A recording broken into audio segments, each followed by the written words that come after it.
नमस्कार आत्मा मालिक, कसे आहात सर्वांचे आपल्या उज्ज्वला लाईफस्टाईल अँड ब्युटी या चॅनलमध्ये खूप खूप स्वागत आहे।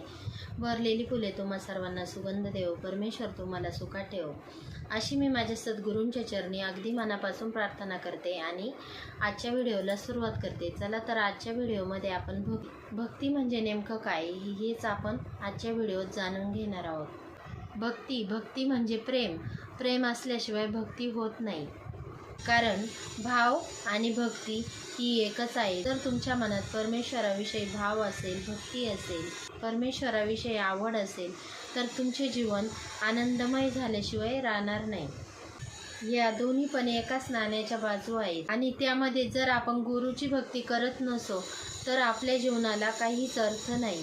त्यामुळे गुरुची भक्ती ही अवश्य केली पाहिजे।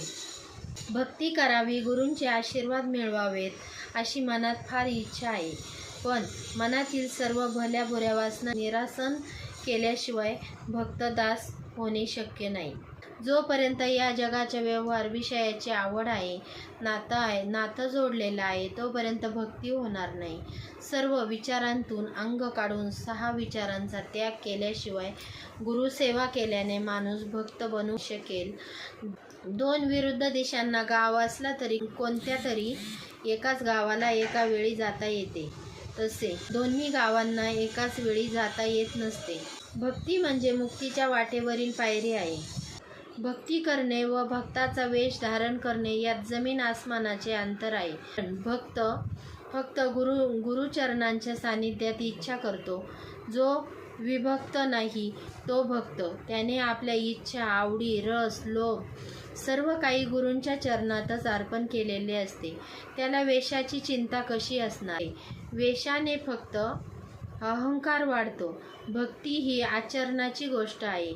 त्यामुळे भक्तिरूपी पदार्थ जेव्हा गुरुची कृपा होते तेव्हाच प्राप्त होतो।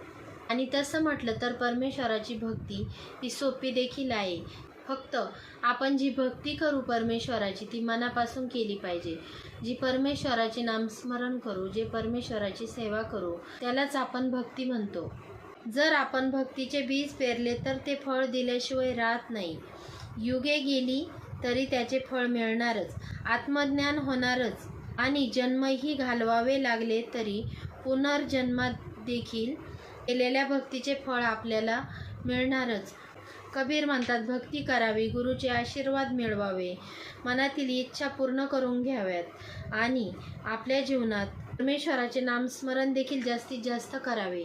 भक्त भक्तीचे संवाद बोलतो व अभिनव करतो त्याला खरा भक्त म्हणता येईल।